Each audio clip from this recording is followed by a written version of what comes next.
जय हिंद दोस्तों, आप सभी का स्वागत है आपके अपने सैनिक वेलफेयर यूट्यूब चैनल में। दोस्तों, मैंने आपको एक पहले भी फैसला सुनाया था सुप्रीम कोर्ट का, जो कि आपके हित में बहुत अच्छा फैसला था। और मैंने कहा था कि ये बेंच के फैसले और भी सर्च करके आपके लिए लाऊंगा, तो उन्हीं में से आज एक ऐसा फैसला लाया हूँ जिसमें हॉस्पिटल के ऊपर 90 लाख रुपए का जुर्माना और डॉक्टरों के ऊपर 10-10 लाख रुपए का जुर्माना ठोका है सुप्रीम कोर्ट की डबल बेंच, जिसके जस्टिस PS नरसिम्हा जी और जस्टिस मनोज मिश्रा जी हैं।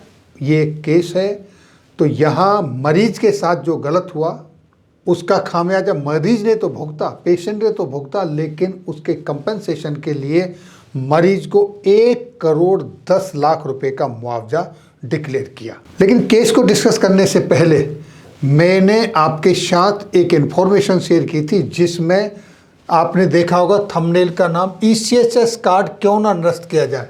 ये नोटिस जारी हुआ एक जवान के खिलाफ, पूर्व सैनिक के खिलाफ, जो नोटिस आपके सामने कारण बताओ नोटिस से आया था, जिसमें बार बार ECHS के नोएडा, ग्रेटर नोएडा के हॉस्पिटलों में कभी पेरेंट्स को, कभी बच्चों को, कभी फैमिली को और कभी खुद को बार बार एडमिट होने का सिलसिला था लगभग 2 साल तक। ये चीज़ जब संज्ञान में आई तो उसको नोटिस दिया गया कि आपका कार्ड क्यों ना निरस्त किया जाए और आपसे क्यों ना रिकवरी की जाए कि जो आपने ट्रीटमेंट गलत कराया है और आपकी जो बीमारियां, जिस बीमारी के लिए आप एडमिट हुए हैं, उनका क्यों ना मिलिट्री हॉस्पिटल से चेकअप कराया जाए कि वाकई आपके यहाँ ये बीमारियां थीं या नहीं।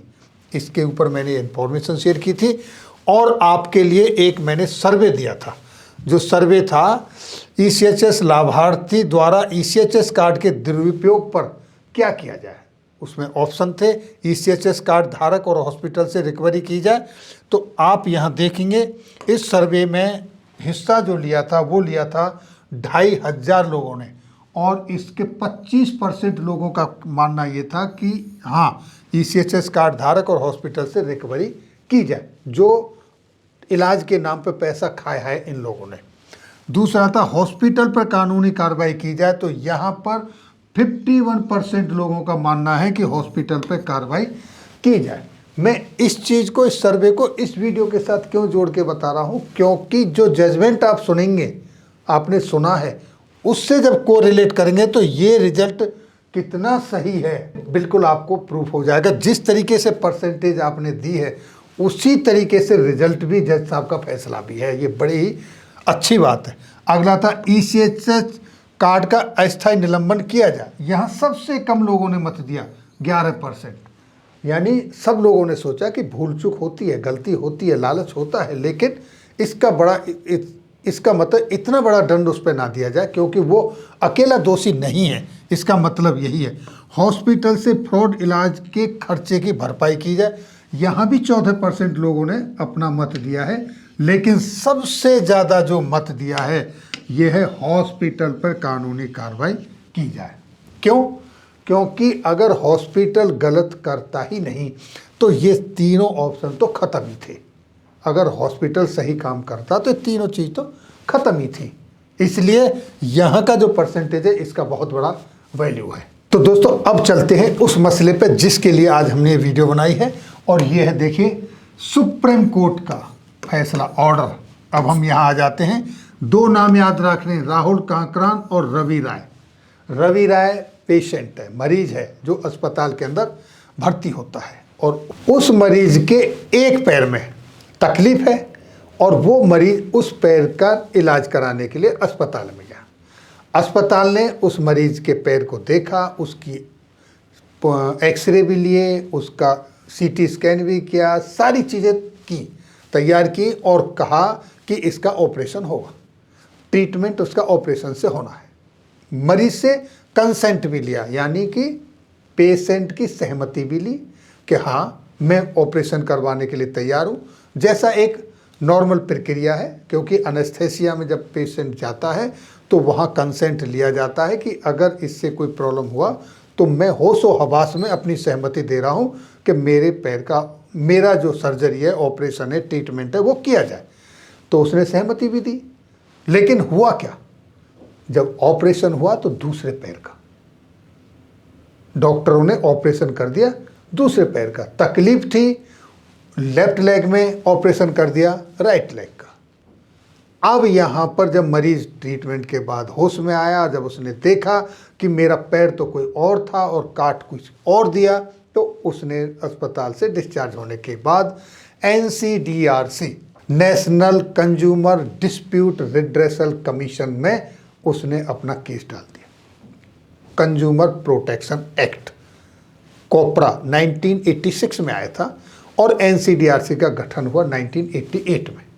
वहाँ पर इसने अपना केस डाल दिया और केस में वहाँ पर तर्क वितर्क हुआ। लोगों, डॉक्टर साहब ने अपना पक्ष रखा, अस्पताल ने अपना पक्ष रखा। और मैं ये बता दूँ, ये फोर्टिस हॉस्पिटल की कहानी है। और इसी बीच में मरीज ने भी अपना पक्ष रखा और मरीज के हक में ये फैसला आया। अब इन्होंने कोर्ट में, डॉक्टर साहब और अस्पताल इस केस को ले गए सुप्रीम कोर्ट में, वहाँ पर अपील डाल दी।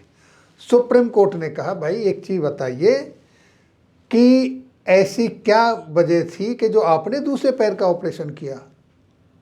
बोला, डॉक्टरों ने तर्क दिया कि मरीज से हमने उसका मौखिक परमिशन ली थी क्योंकि मरीज को दूसरे पैर में भी वही तकलीफ थी। वहाँ पर सुप्रीम कोर्ट ने कहा कि ऐसा नहीं हो सकता है कि जब आपने पूरे टेस्ट किए हैं एक दूसरे पैर के, रिपोर्ट आपकी सारी दूसरे पैर की है और मरीज से आपने कंसेंट लिया है, सहमति लिया है दूसरे पैर का, और एक दूसरे पैर का आप ऑपरेशन कर रहे हैं, यहाँ कह रहे हैं कि ये हमने मौखिक परमिशन लिया, ये समझ से परे है, ऐसा नहीं विश्वास होता।